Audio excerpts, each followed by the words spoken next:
Good morning. I just wanted to do a brief video on a topic that I've been meaning to speak on for some time. In my work as a couples therapist, it's always interesting to notice how much introverts and extroverts are attracted to one another, and then how much conflict arises from significant differences in their nervous systems. So I wanted to just sort of like lay the groundwork on what an introvert is and what an extrovert is. First, we want to strip away the idea that extroverts are naturally more social. They often can be.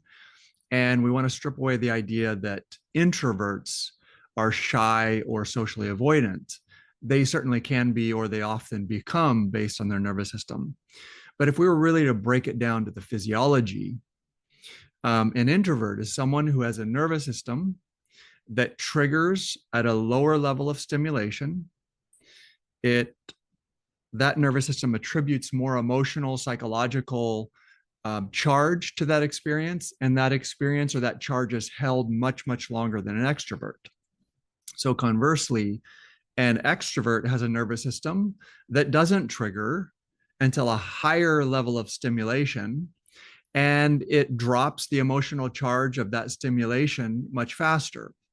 So, the part I want to share with you this morning is just to lay the groundwork in how that gets experienced and what the results are and what the superpowers are and what the challenges are for both of those nervous systems.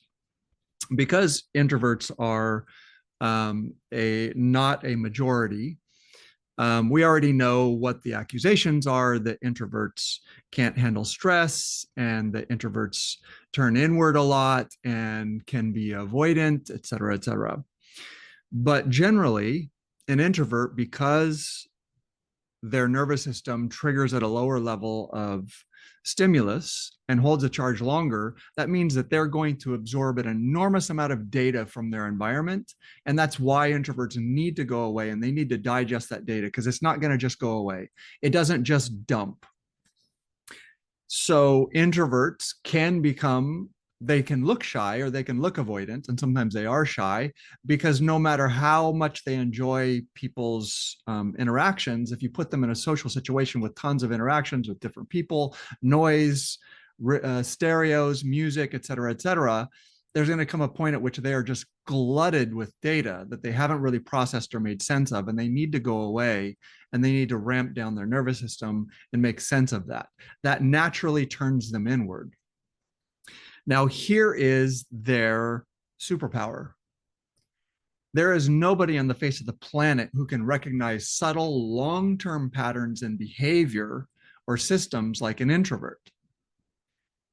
These subtleties they're recognizing because they're recording everything and they have to deal with everything. And so they begin to recognize these long-term patterns in ways that are really helpful to society. On the other hand, I am a serious introvert. We get overwhelmed. It's just a fact, and we get criticized for that, and it bothers people. People wish that we could withstand stress for longer periods of time, but it is the backside of that superpower. Extroverts, their superpower is, if you have a really chronically stressful job with tons of stimulation, nobody can do it like an extrovert.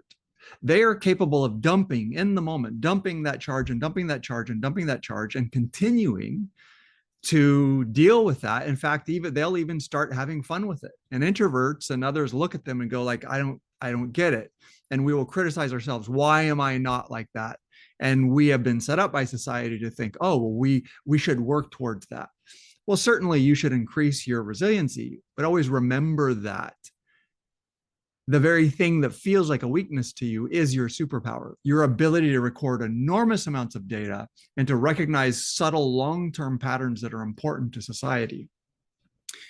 The challenge for the extrovert is that they tend not to see those patterns. Introverts get very frustrated with extroverts because introverts will say, you know, you do this thing over and over, and every time I see you getting ready, you do this thing and it creates a problem for us, X, Y, or Z, like I don't get it. And the extrovert will be like, what are you talking about? Well, that was just that one time. I don't know why you always bring up the past. So they're not doing that just to be obtuse, but their nervous system literally doesn't record and hold the recording of that emotional charge long enough for them to recognize long-term subtle patterns the way introverts do. So introverts get very frustrated with extroverts because extroverts don't see those patterns and can't take ownership of them.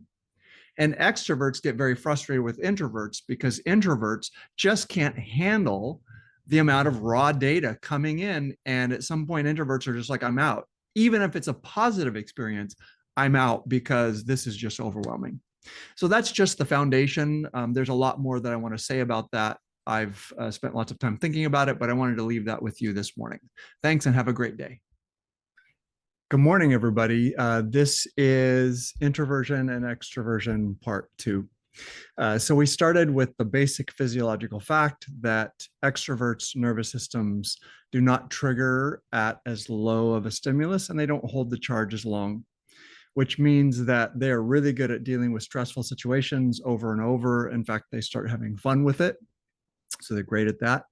And the introverts' nervous systems trigger at a much lower level of stimulus, and they attribute a psychological or emotional charge to that stimulus, and they hold that charge for much longer.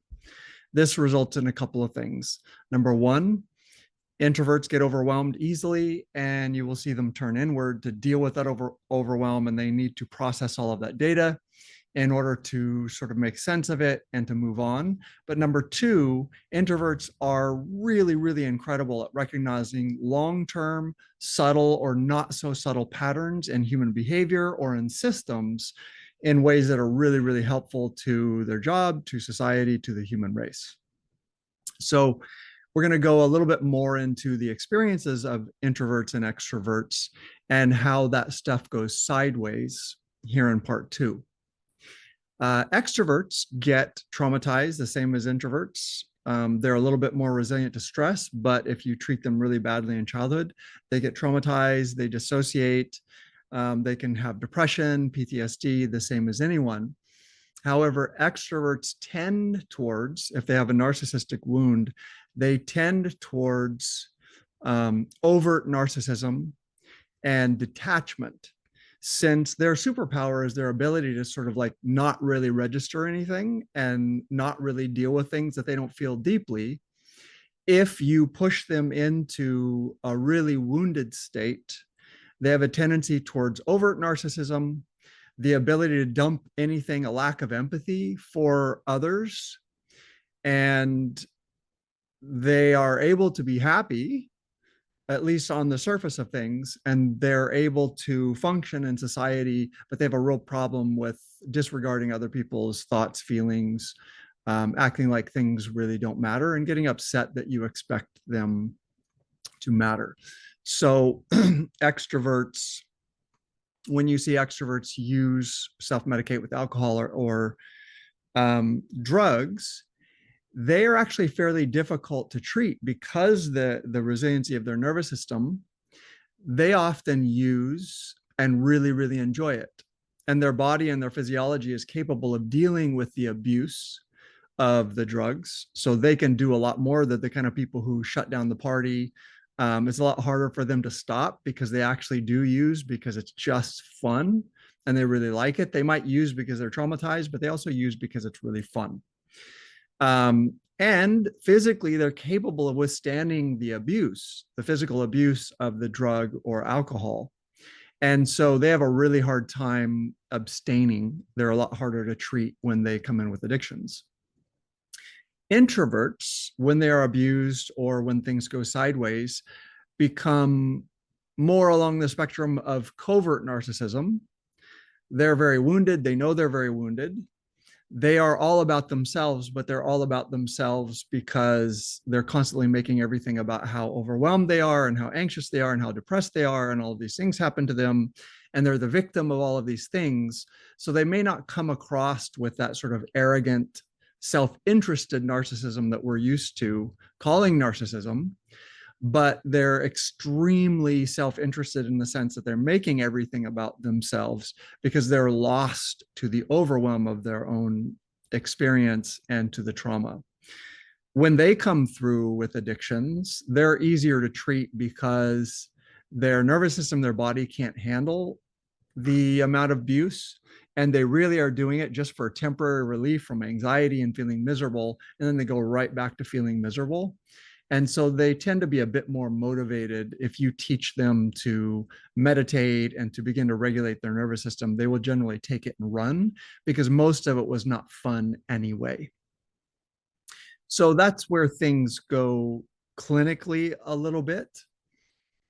Sorry, coming back, I realized that it got clinical and heavy, and I wanted to leave you on a little bit lighter note with some takeaways that are useful for either personality.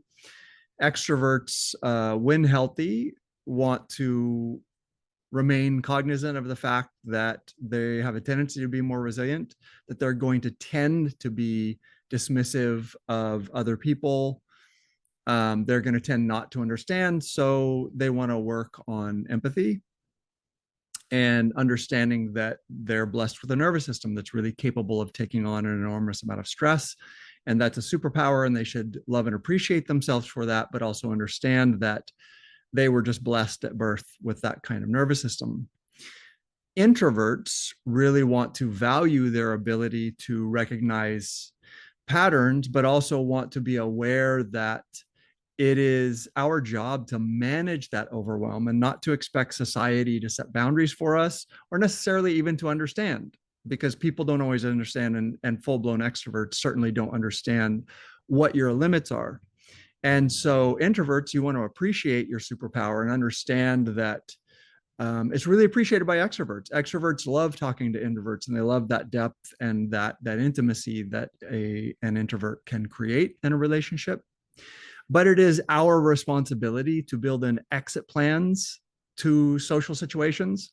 I learned early on to make sure and drive when I went out with buddies, because they were not going to leave when I was ready to leave.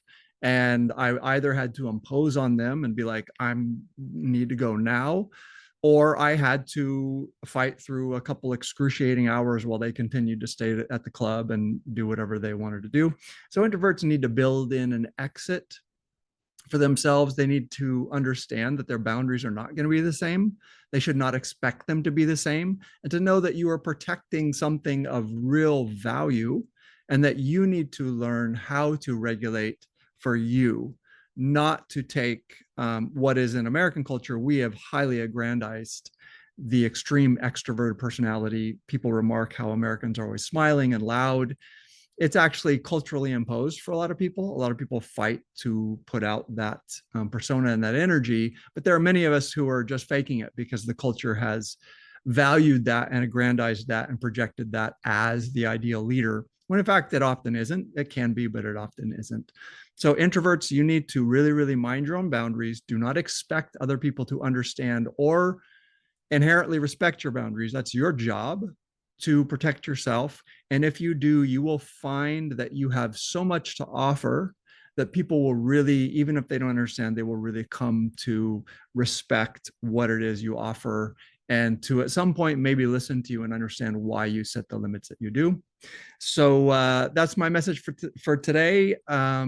Really enjoy both extroverts and introverts. I hope you guys have a great morning, and I'll talk to you next time. All right, take care.